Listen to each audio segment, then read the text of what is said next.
reasonable interpretation. The viewer is invited to make a judgment based on all available information. Hello, I'm Tim White. I'll be your host as we explore what people around the world now believe about UFOs.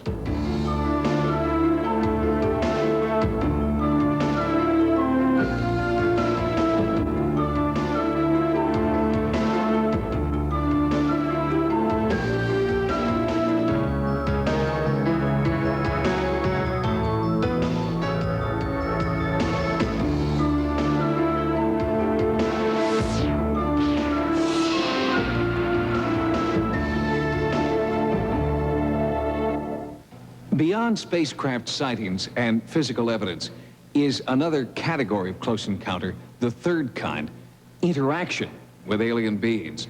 The most thoroughly documented incident in UFO history led to an encounter of this kind. It occurred on a desolate stretch of New Mexico desert in 1947. That year, hundreds of UFOs were reported across the West. UFO researchers theorized that perhaps because the Army was testing nuclear weapons, aliens were interested in how advanced our technology had become. And on July the 2nd, one of those hundreds of flying objects supposedly crashed, setting the stage for a close encounter of the third kind.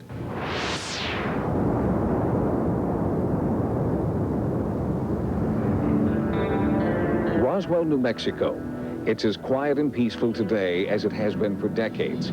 But on July 8, 1947, that tranquility was shattered by a local newspaper headline. Air Force captures flying saucer on ranch in Roswell region. The story described wreckage of a flying disc found near a place called Corona and was based on a press release written by the public information officer at Roswell Air Base, Lieutenant Walter Hott. This building here, building number 84, is a building I believe that they brought materials from the Corona crash and stored them in here temporarily.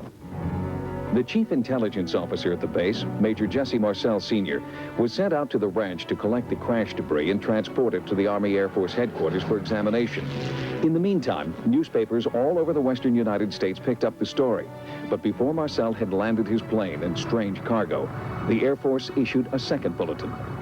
By the time the B-29 with Jesse Marcel and some of the wreckage got to the headquarters 2 hours after they left in Fort Worth, Texas, the fix was already in to kill the story. The second press release was far different from the first, saying the wreckage was actually from a weather balloon. Could the Army's top intelligence investigators have committed such a basic blunder, failing to recognize the mundane remains of a weather balloon when they first encountered it? No, says nuclear physicist and part-time UFO researcher Stanton Friedman, who's been investigating the Roswell crash for over a decade. He says that while Marcel was in the air, the Roswell base commander, Brigadier General Roger Ramey, got orders from Washington to cover up the incident. And what he did was arrange for the wreckage of a weather balloon, the radar reflector on a weather balloon. And for a while, the saucer saga was forgotten, and might have remained so if Major Marcel hadn't rekindled the fire in 1980. Just before he died, Marcel admitted that the weather balloon story had been fabricated to hide the truth. He told Walter Hott there really was a saucer crash. He made statements to the effect that it was nothing of this world. It couldn't be bent, torn, cut, pierced, burned. He went through a whole list of them. He said, we just don't have the technology to produce material like I brought in from that ranch. The government steadfastly maintains that there never was a crash near Roswell. But Friedman contends his research shows there was not just one, but two UFO crashes that day, the result of a spectacular mid-air collision. Which brings us to our close encounter of the third kind. Friedman says wreckage of the second craft landed some 200 miles away from the first. And this time, there were survivors. When I first came up to the craft, the creatures were laying like this in a line, side by side. And the live one was over here. Gerald Anderson says he was 5 years old when he and his family came across the unearthly wreckage and bodies. And my dad was kind of right about here, and he was sitting like this. My Uncle Ted was standing more over here, kind of leaned over like this, and they were talking to this creature. Anderson's story matches that of others who were in the area at the time. With the help of hypnotherapy, he's been able to remember the encounter with startling detail. His description matches those from people who claim to have seen aliens. 4 feet tall, grayish skin, large eyes, long skinny arms and fingers. Anderson recalls 2 aliens were dead, a 3rd dying, and a 4th alien survivor seemed to be trying to communicate. And just suddenly he turned and he looked at me. And when that happened, all kinds of things just started happening inside my head. I started getting sensations of tumbling and falling and an awful loneliness, like there was no way he could possibly get back to where he came from. Anderson says that within a matter of minutes, the military arrived, sealing off the area. The civilians at the site were threatened with bodily harm if they talked. Nevertheless, in the past 20 years, hundreds of witnesses have come forward, some daring to speak only on their deathbeds. Out in the New Mexico desert, there's no longer any trace of alien craft. Stanton Friedman says the story can't be covered up forever. There were simply too many witnesses. We have testimony from over 200 people concerned with these events, people who handled the wreckage, people who described the bodies, people who had direct orders, military orders, to do this, that, or the other thing. We have consistent testimony that in a court of law would convict anybody of a crime. Even with the overwhelming amount of testimony, the government has refused to acknowledge that either crash ever happened. None of the debris has surfaced, neither have any official documents, and most of the first-hand witnesses have died. As for the captured alien, the most often told story suggests that he lived for a few years at a military installation and then died of an unexplained illness in the early 50s. When we return, close encounters of the 4th kind, people who claim to have been abducted. Once the beam of light hit me, I was paralyzed. Frightening. Abductions of human beings by aliens. According to those who claim to have been abducted, they're transported by a beam of light aboard a spacecraft, set up on an examination table, surrounded by strange creatures, probed and prodded as tissue and fluid samples are taken, and then returned to the point from which they were abducted, most often with little or no recollection of what happened. The one thing they know for certain is that minutes, even hours, have passed that they can't account for. This form of amnesia is known as missing time. This missing time aspect is very, very common in abduction experiences, where the person cannot remember where he or she was. Bud Hopkins, best-selling author and UFO abduction investigator. It was early, fairly early, about 9 in the morning when I headed out, and it was nearly noon when I got back. And that didn't really seem to make much sense. Gene Robinson, abducted twice in childhood. I didn't feel anything. I was you're just like time stops. Cindy Doherty, abducted with her mother in 1973. And at that point, the events are blank. Jesse Long, abducted several times since 1956. Under hypnosis, we seem to find the only tool we have of getting at what is a genuine period of missing time. In recent years, hypnosis has gained wider acceptance as a reliable method to enhance memory of past events. Even police departments have used the method to help witnesses remember details of crimes. John Carpenter is a psychiatric hypnotherapist from Springfield, Missouri, who's worked with over 50 people who claim they were abducted by aliens. They're not fantasizing or creating these stories, but they're very real people who are telling me the same, almost boring details. And over again, we get these hidden consistencies in abduction reports which come out through hypnosis, and they match exactly the kinds of things that come out under normal recall. And I don't remember stopping. I don't remember pulling over and parking the car, but it was inside the, halfway in the road and halfway not. And this is when I saw this spotlight then was doing this like a beam. Once the beam of light hit me, I was paralyzed. And at that moment, that's when I was on the craft. The description of the UFO occupants are extremely similar. They were about 3 feet tall. Maybe this high. Their skin looked like it was made of marshmallow. White, pale color. And they had real big eyes.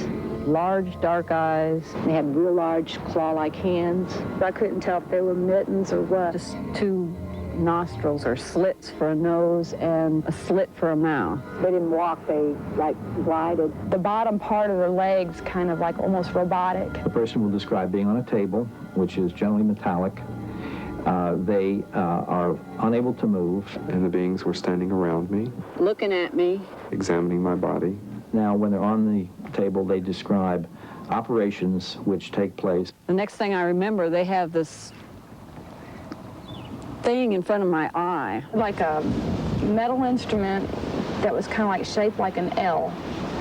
And it went all the way back down to here, though, in my throat. As proof the operations have taken place, those who believe they were abducted often point to unexplainable scars, even implants. My mother remembers me pointing out that I had a scar on my leg. She said it never bled. The scar appeared simultaneously with Jesse's abduction experience at age 4 in 1956. Beneath the scar, Jesse could always feel a small object. It was in my leg for 34 years, and I finally decided to have it removed. And this is what they took out. Though tests have revealed the object is made of silicone and trace metals, they don't answer where it came from. If it is an alien implant, one theory is that it might be a tracking device similar to those used in tagging operations for birds and other wildlife.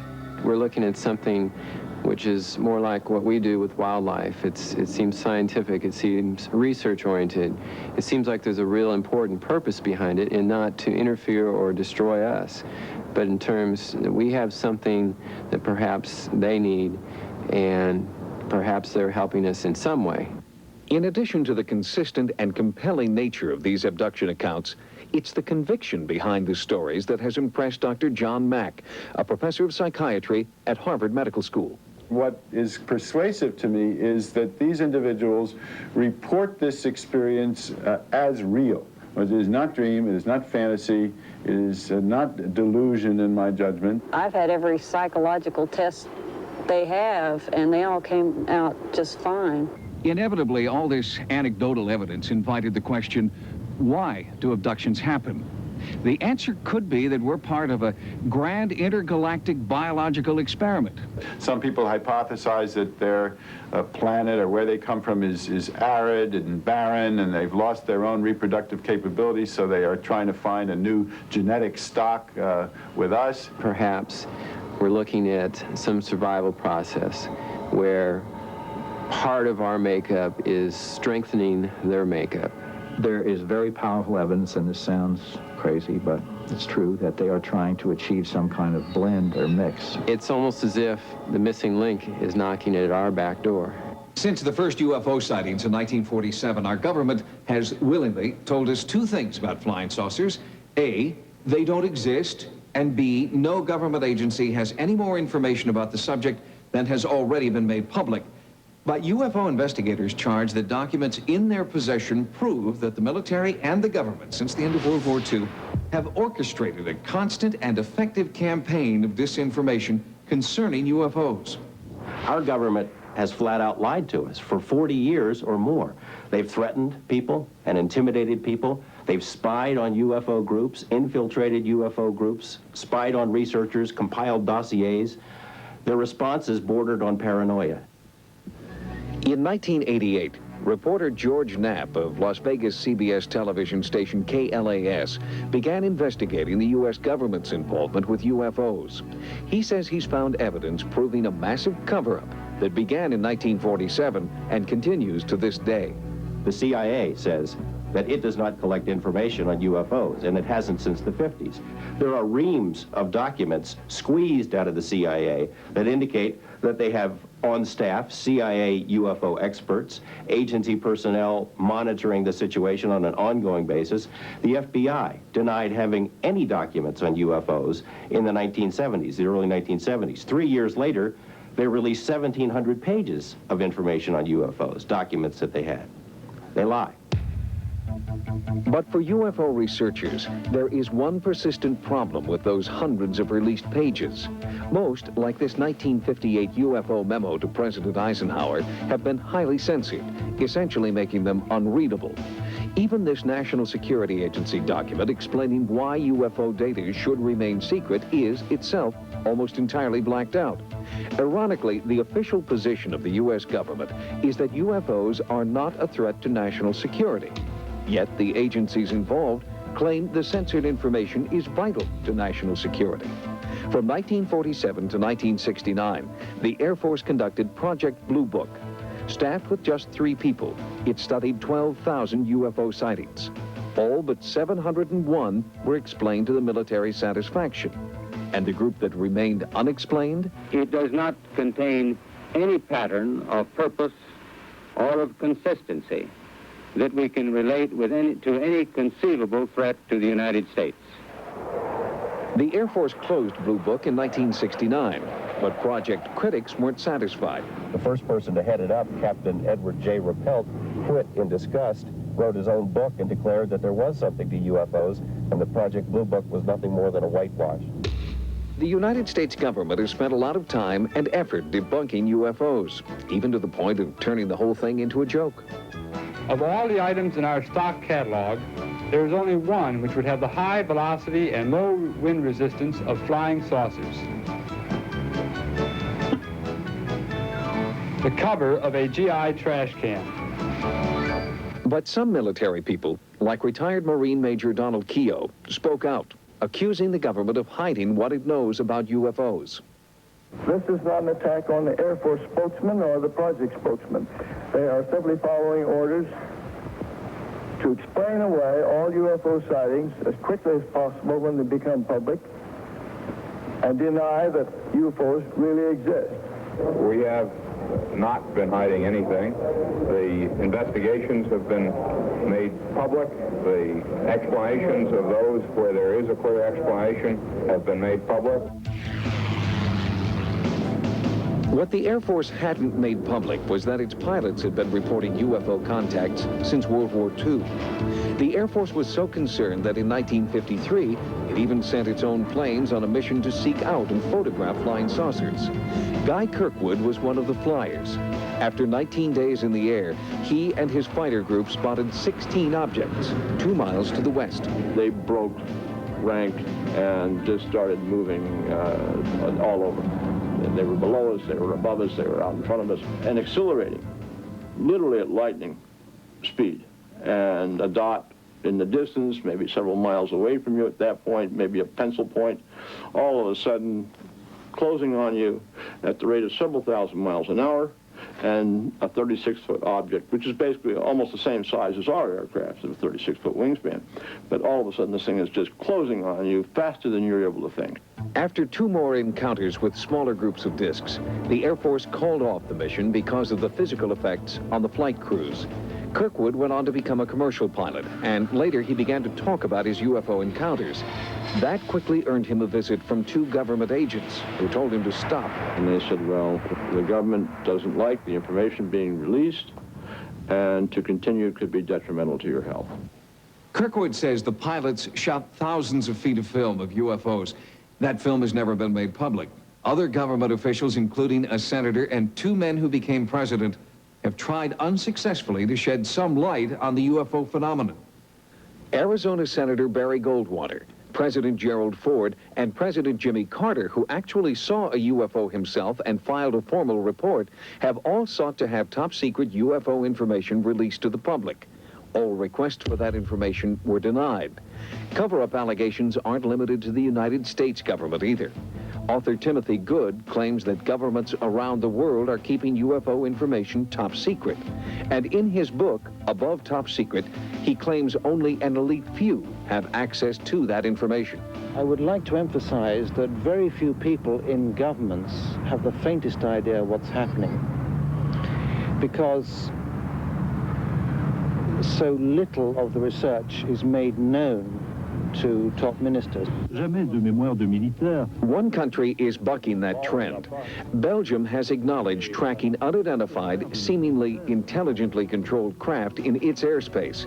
Radar tapes released by the Air Force show an object jumping from 200 meters to 2,000 meters in 1 second, a distance of just over a mile. The Belgian Air Force has even put aside a plane to search for the objects. But the attitude of the United States remains very different. UFO experts claim our government is conducting top-secret research into UFOs in the middle of the Nevada desert. South of a dry lake bed known as Area 51 is a place known as S4, allegedly home to a super-secret government research facility. In the course of our investigation, we found a scientist who says he used to work there. Robert Lazar was shocked when he first discovered what it was he would be working on. Got out of the bus, I was told to walk directly through the hangar, and immediately, even before entering the hangar, you can see the edge of a disc. This is your classic flying saucer, two inverted pie plates, if you wish, with a segmented larger area dome on top. Within minutes of that, I finally realized that this had nothing to do with something the government was producing.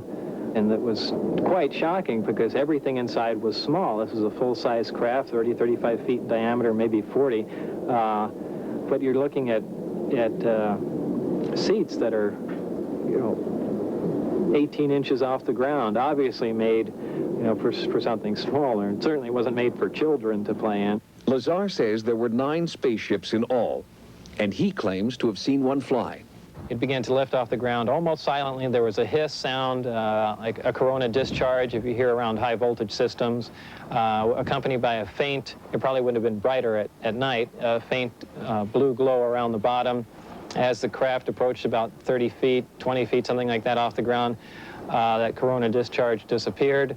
The sound stopped, and the craft stood there silently and slowly drifted over to the left and then to the right. The government denies they're testing alien craft at S4. Lazar no longer works there and nowadays spends his time working on one of his hobbies, jet car racing. He alleges that after he went public, security officers at the base threatened his life. He also says that his employment and military service records have disappeared. Despite repeated requests, the government can't find them. The subcontractor who hired him for the job at S4 refuses to comment. But a few clues support Lazar's contention that he is a scientist and that he has worked for the government. This W-2 form indicates that he had been employed by the Department of Naval Intelligence. Before his stint at S4, Lazar claims to have worked at the Los Alamos National Laboratory. Los Alamos officials can't find any record of him, but his name does appear in a laboratory phone book from that time. Reporter George Knapp was able to track down a few of Lazar's colleagues who could confirm parts of his story. But when they talked to Knapp, something strange happened. One after another had visits from government personnel who basically intimidated or told them to back off, followed them around. There didn't have to be any direct communication where an agent says, you keep talking to this guy, you're going to end up in a river. The message was very clear. Since Lazar's story broke, Area 51 has become a hotbed for UFO sightings. Are you seeing what I'm seeing? Are you seeing this thing zip back and forth, or is it just, you see that? It just zipped to the left. See it again? While our cameras were there, a bright light appeared in the night sky. No. Utterly silent, it seemed to float below the mountaintops. Analysis of our videotape proved inconclusive. Those who might know the answers aren't talking. I've been covering organized crime in Las Vegas for 10 years, dealing with mob hitmen and mob informants, people who have been in the witness protection program. The fear that is generated by this UFO subject for people who really know about it far outweighs the kind of fear that the mob inspires. I mean, people are more afraid of our government than they are of organized crime. I am exactly sure of what I saw. I know what mainstream science is like. I know where physics stands. I know all of that. And this is an extraterrestrial craft. This technology is hundreds and hundreds of years in advance of us, and that's the end of that story. Tonight, we have heard from dozens of people who describe their encounters with UFOs and aliens. Well, if it's all true, skeptics wonder why aliens haven't landed on the White House lawn. Believers claim that they just might. UFO advocates have put forward one engaging theory. It states that we are being methodically conditioned for the eventual revelation that alien life forms do exist. More official UFO information has surfaced through the Freedom of Information Act. More people are willing to talk. And when the day finally comes and the facts are made public, the shock to our collective system would be minimal. But then, it's only a theory. For the UFO Report, I'm Tim White. Good night.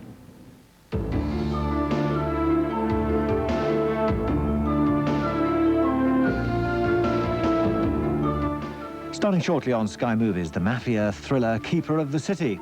Here on Sky One next, a deadly collision and a cover-up in Star Trek: The Next Generation.